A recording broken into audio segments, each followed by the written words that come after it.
Un saludo muy especial para todos en esta tarde. Qué gozo que algunos ya estén ahí listos, conectados para recibir este tiempo de bendición y compartir juntos. Le animo para que invite a otros, invite a sus contactos, amigos, hermanos de la iglesia, familiares, y que sigan también aquí la transmisión y sean bendecidos.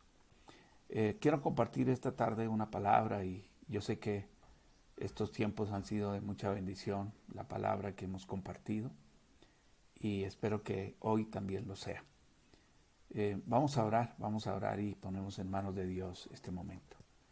Padre, en el nombre de Jesús te doy gracias por esta hermosa oportunidad que nos has dado de conectarnos nuevamente y de poder estar en este tiempo de edificación, de crecimiento y de avance, y también de ministración de nuestros corazones, porque el Espíritu de Dios está en medio de nosotros y nos alienta y nos levanta y nos sostiene en todas las cosas. Y gracias por la palabra que es viva y es eficaz en este tiempo. En el nombre de Jesús, amén. Bueno, la palabra que tengo para compartirles hoy es muy importante. Primero, pues obviamente la palabra de Dios, pero en segundo lugar es una palabra de ánimo y de fortaleza de parte del Señor para nosotros. Me he dado cuenta que en este tiempo hay muchas personas hablando mal de todo, ¿no? Y nosotros también podemos caer en ese ambiente de verlo todo mal y de ver solamente lo negativo, lo feo, lo destructivo. Sin embargo, cuando vemos la vida del Señor Jesús, Jesús supo ver en las personas las cosas buenas que las personas tenían y a través de eso poder traer un ánimo y una fortaleza nueva para que las personas pudieran seguir adelante. Y esta tarde quiero centrarme precisamente en eso. Entonces vamos a mirar en los evangelios algunos momentos en que el Señor habló a personas muy específicas y a través de lo que Jesús les manifestó y les dijo, encontramos una fortaleza tremenda, un ánimo grande y cómo el Señor produjo cambio en esas vidas, no solamente señalando lo malo, señalando lo que estaban haciendo mal, porque seguramente tenían cosas malas, sino resaltando aquellas cosas buenas, aquellas cualidades de estas personas para poder producir en ellos una reacción favorable, buena, positiva, podríamos decirlo de esta manera. Entonces, el primer pasaje está en el libro de Juan, en el capítulo 1 y el versículo 47 en adelante.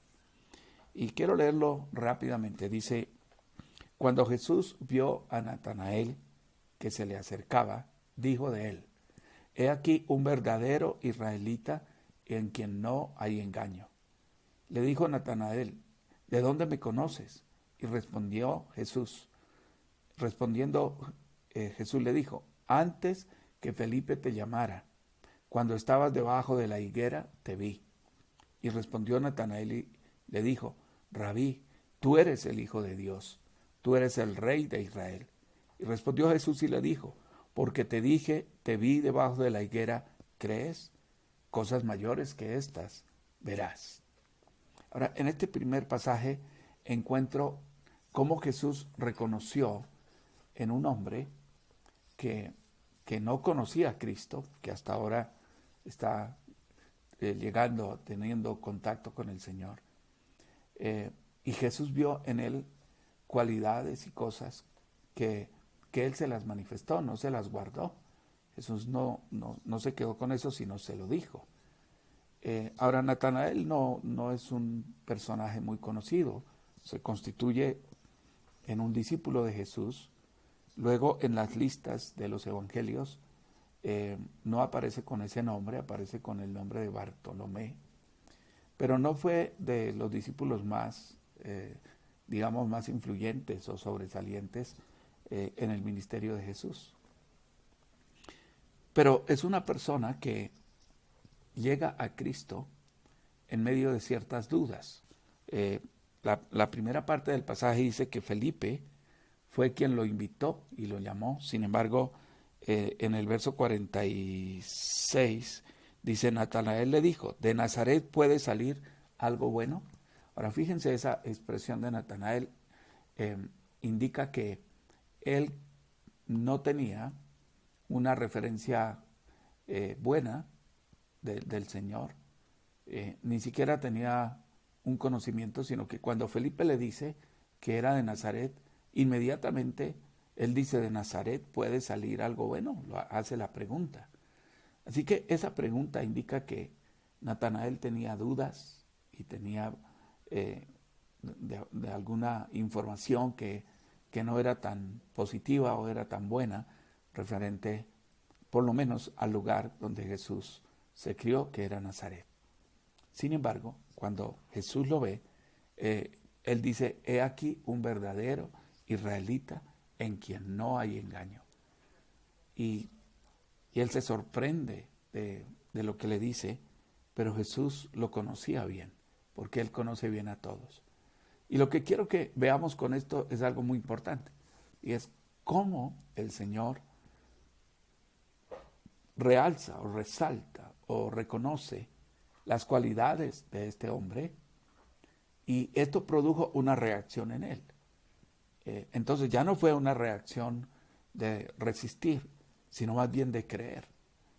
Y me sorprende cómo cuando se reconocen las cosas buenas de las personas, más fácilmente las personas pueden creer y pueden acercarse tranquilamente al Señor. Estamos tan habituados a señalar lo malo de las personas y a juzgar, a resaltar los defectos de la gente, que nos cuesta mucho trabajo ver las cosas buenas que las personas tienen. Y quiero decirle esta tarde, usted que es parte del Señor, de la iglesia del Señor mejor, aprenda algo o aprendamos algo. Comencemos a reconocer en las personas aquellas cosas buenas que ellos tienen. Y reconoce en tu propia familia, en tu propia casa, en tus hijos, en tu iglesia, reconoce las cosas buenas. ¿Sabe? Encuentro mucha gente hablando mal de las iglesias, de los pastores, de los líderes. Muchos hijos hablando mal de sus padres, padres hablando mal de sus hijos, esposos que hablan mal de su esposa y la esposa también. Hablamos mal de los gobernantes, de los que están allí gobernando, dirigiéndonos. Hablamos mal de todo el mundo. Pero Jesús nos enseña con esto que debemos ser honestos y transparentes con las personas y reconocer en ellos las cosas buenas.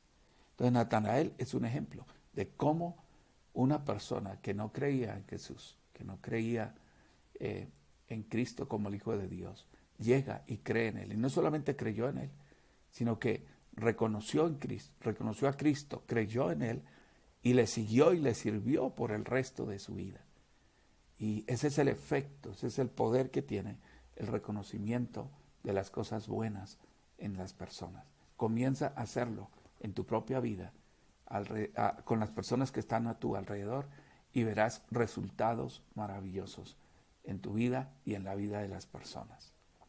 Ahora, en segundo lugar, Jesús también reconoció en otras personas otras cosas. Por ejemplo, en Mateo, capítulo 7, en Lucas, perdón, capítulo 7, versículo 9, dice lo siguiente: al oír esto Jesús se maravilló de él y volviéndose dijo a la gente que le seguía: os digo que ni aún en Israel he hallado tanta fe. Y al regresar a casa, los que habían sido enviados hallaron sano al siervo que había estado enfermo. En este caso, Jesús reconoce la fe de un hombre, de un centurión romano, un militar romano. Él va a Jesús o envía personas para que le ruegue a Jesús que venga y sane a su siervo. Y y bueno, Jesús dijo, yo iré, lo sanaré, pero él dijo que reconoció la autoridad de Jesús y le dijo, Señor, di la palabra y mi siervo sanará. Esa es digamos, la actitud de este hombre, porque él creía en el poder que tiene la palabra dicha con autoridad. Y su reacción o su actitud de fe fue tan importante y tan reconocida que Jesús le dijo a la gente que ni siquiera en Israel, en todo Israel, había hallado tanta fe. Y desde luego obró y sanó a su siervo que estaba enfermo.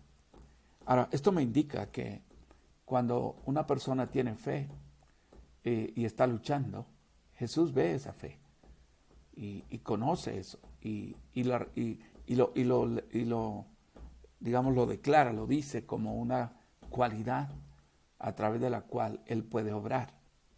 Pero también hay otro ejemplo de este punto que está ahí en Mateo capítulo 15 y es de una mujer. Dice que era una mujer cananea y los cananeos fueron los habitantes, los habitantes de la tierra prometida antes de que fuera conquistada. Pero mire lo que dice en Mateo capítulo 15, vamos a leer desde el verso 27, dice, y ella dijo, sí, Señor, pero aún los perrillos comen de las migajas que caen de la mesa de sus amos. Entonces, respondiendo Jesús, dijo, oh mujer, grande es tu fe, hágase contigo como quieres. Y su hija fue sanada desde aquella misma hora. Ahora es sorprendente que Jesús reconoció la fe de dos personas que no eran de su pueblo, no eran judíos, no eran descendientes de Abraham, sino en el primer caso era un romano, un centurión romano, y en el segundo caso era una mujer cananea. En Marcos dice que era una mujer griega, pero eran extranjeros, personas que no estaban familiarizadas con la escritura, con las promesas, con toda la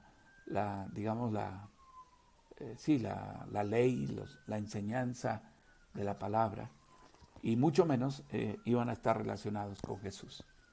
Pero aquí de nuevo hay algo muy importante y es cómo el Señor reconoce la fe de estas personas. Y en el caso de la mujer le dijo, grande es tu fe. En el caso del centurión romano dijo, ni siquiera en Israel he hallado tanta fe. Y cuando estaba leyendo esto y repasándolo, me bendijo tanto porque el Señor ve la fe de las personas. Ve tu fe, ve mi fe, la fe de otros. Y indudablemente que hay personas que aún ni siquiera están en una iglesia, ni siquiera se congregan, ni siquiera han llegado a Cristo, pero tienen una fe sincera y sus corazones son limpios y creen sinceramente. Tal vez no tienen el conocimiento, les falta como llegar a ese entendimiento pleno de la palabra, pero ya tienen la semilla de la fe y está allí en sus corazones. Y el Señor no menosprecia eso. Note bien que Jesús no le dijo, bueno, como tienes fe, ve y reúnete y congrégate en la iglesia, sino más bien le dice, voy a actuar. Y en el caso de la mujer dice, su hija fue sanada en esa misma hora. Y cuando el Señor ve la fe de las personas, ve nuestra fe, Él va a orar a través de eso. Y esto nos tiene que alentar esta tarde, porque indudablemente cada uno de ustedes son personas de fe. Cada uno tiene una medida tal vez de fe diferente.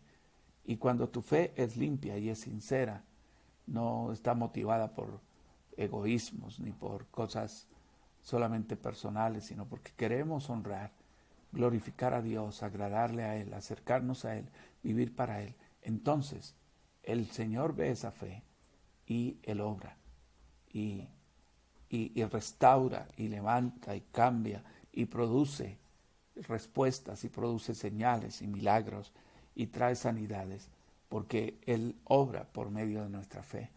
Y todo en la palabra, todo en Dios es por fe y para fe, como dice Romanos. Entonces, vea que el Señor sí reconoció lo bueno de la gente. Y Él no estaba allí. La actitud de Jesús no era estar sentado juzgando, no se sentaba en la silla del juicio, ni estaba por ahí mirando quién estaba haciendo algo malo para juzgarlo y condenarlo. Todo lo contrario. Él trató de encontrar siempre aquellas cosas buenas en las personas, correctas, y resaltarlas y actuar a través de eso. Y ya vemos dos ejemplos, ¿no? Natanael, y Jesús reconoció el carácter de este hombre, la honestidad, la transparencia. También el centurión romano y la mujer cananea, el Señor reconoció en ellos la fe que ellos tenían, y por esa fe obró y respondió a su necesidad y a su corazón. Ahora, una otra última cosa tal vez es, no solamente Jesús reconoció, sino que Jesús actuó a favor de nosotros. Y una de las cosas tal vez más importantes que Jesús hizo por sus discípulos fue sacar tiempo suficiente, todo el que se necesitara, para orar por ellos. Y en Juan capítulo 17, encontramos una oración muy larga del Señor Jesús, hecha a favor de sus discípulos, ¿cierto?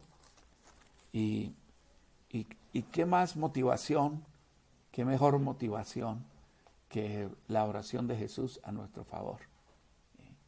A veces la oración de alguien, de un hermano, de una persona, de un familiar, de nuestro pastor, o bueno, de alguien nos alienta, nos bendice, ¿cierto? ¿Cuánto más la oración de Jesús? ¿Cuánto más esa oración sincera, transparente? Y fíjense lo que dice el versículo 9. Dice, yo ruego por ellos, no ruego por el mundo, sino por los que me diste, porque tuyos son. Ahora Jesús está aquí entonces en una actitud de oración por sus discípulos. ¿Sí? No solamente Jesús reconoce las cosas buenas, sino también Jesús actúa a favor de nosotros como sus discípulos, como sus seguidores, como sus hijos, porque Él conoce nuestras batallas, conoce nuestras debilidades, conoce y entiende nuestros pensamientos, nuestros anhelos, nuestras frustraciones, todo eso Él lo entiende. Y en esta oración el Señor se enfoca en orar para que los discípulos fueran fortalecidos en medio de un mundo que los iba a despreciar, los despreciaba ya. Un mundo contrario, un mundo alejado, un mundo que resiste la palabra, que resiste el evangelio. Y los discípulos tenían que ir allá, a esas personas, a ese mundo sin Cristo, y conocer el evangelio. Y iba a ser una lucha, una batalla. Por eso el Señor se adelanta y ora por ellos, para que ellos pudieran tener fuerzas, para que pudieran ser guardados. Ahí en ese mismo capítulo dice, no ruego que los quites del mundo, sino que los guardes del mal. Y entonces ahí está el corazón del Señor, el corazón de Jesús hacia sus discípulos, que Él ora para que sean guardados. En otra ocasión, que ya la he mencionado también en otros mensajes, fue que cuando Pedro iba a negar a Jesús, antes de que pasara todo eso, el Señor le dice, Pedro, Satanás los va a zarandear, te va a zarandear como a trigo, pero esté tranquilo que yo he orado por ti para que tu fe no falte. Entonces, esto me indica que el Señor entiende desde lejos nuestras necesidades, nuestro corazón, desde antes que sucedan, antes que las cosas vengan y pasen, antes que las dificultades nos afecten y lleguen los tiempos de prueba. El Señor ya conoce todo eso y lo sabe de sobra. Por lo tanto, el orar por nosotros anticipadamente, el orar para que tengamos la paz, tengamos el gozo, la fuerza, para que estemos unidos, para que seamos guardados del mal, para que Satanás no pueda destruir y dañar la obra que Él ha hecho en nosotros. Y esa oración sincera de Jesús nos indica entonces lo importante que es para Él nuestro corazón y nuestra vida. Y esta palabra la estoy compartiendo porque indudablemente cada momento pasamos por situaciones que nos agobian. Pero quiero que sepa algo. Y tal vez usted también reconoce que usted mismo, usted se ha equivocado y que tal vez usted no está respondiendo de la manera que debiera estar respondiendo al Señor. Y al reconocer esto, a veces comenzamos a caminar en ese pensamiento y a mantenernos ahí. Y claro, Dios quiere que corrijamos nuestros caminos, que nos alejemos del pecado, de lo malo, y todo eso es claro. Pero también Él quiere ver lo bueno. Jesús no está solamente señalando el pecado. Él está también señalando y levantando las cosas buenas que cada uno de nosotros tenemos. En medio de las equivocaciones también hemos tomado cosas, hemos hecho cosas buenas porque tenemos un corazón sincero para el Señor. Y Él ora para que seamos fortalecidos y guardados del mal. Y yo creo que esta tarde cada uno de nosotros somos muy conscientes de esa necesidad. Y por lo tanto recibimos esa oración de Jesús, esa palabra de Cristo, ese reconocimiento del Señor, de lo que cada uno de ustedes tiene, de lo bueno que cada uno de ustedes tiene y tenemos para Él, y que Él pueda a través de eso obrar en nuestras vidas. Así que les doy esta palabra de ánimo, de gozo y de fortaleza para que sigamos adelante en medio de todo, reconociendo que el Señor está con nosotros y que Él nos fortalece en todo tiempo. Vamos a orar. Padre, te doy gracias en esta tarde, en el nombre de Jesús, por permitirnos estar aquí en este tiempo. Y Señor, yo oro por mis hermanos que están conectados, por los que lo harán luego, para que este tiempo, esta palabra, nos ayude a ver que para ti también es fácil ver las cosas buenas que hemos hecho. Señor, a veces las personas ven solo lo malo, lo negativo, y nosotros tal vez vemos en las personas también eso feo, desagradable o malo, pecaminoso, desobediente. Pero Señor, esta tarde queremos tener ese espíritu de fortalecernos mutuamente, de reconocer las cosas buenas y de permitir que tú obres a través de eso. Tú reconociste la honestidad de Natanael, la fe del centurión, la fe de la mujer. Oraste por tus discípulos para que fueran guardados, Señor, porque tú viste las cosas buenas que cada uno en su corazón tiene, y tú las ves esta tarde en nuestro corazón. Y yo te pido que guardes la iglesia, que fortalezcas a cada uno de los que estamos aquí en este momento y que nos permitas ver tu gloria, tu presencia en nuestras vidas. En el nombre de Jesús, amén. Amén. Bueno, un saludo a todos los que están ahí viendo la transmisión. Espero que nos envíen sus saludos, sus mensajes. Si tienen peticiones también, sus peticiones. Estaremos orando. Y bueno, que el Señor siga obrando a través de nuestras vidas. Quiero recordarles que este domingo tendremos 2 cultos, 2 servicios presenciales. Y los animo y los invito para que vayamos al templo. No estamos en este momento haciendo las transmisiones de la mañana, porque la idea que tenemos es, bueno, congreguémonos, vayamos, levantemos el ánimo en esto y estemos todos ahí. Seguramente que vamos a retomar más adelante esto, pero por ahora vayamos al templo, congreguémonos presencialmente, que hay una tremenda bendición cuando la iglesia se congrega y se une ahí con el Señor, y presencialmente es una tremenda bendición. Entonces los esperamos este domingo a las 8:10 de la mañana ahí en el templo. Les envío un fuerte abrazo a todos, que Dios los bendiga y seguimos adelante. Bendiciones. Dios los guarde.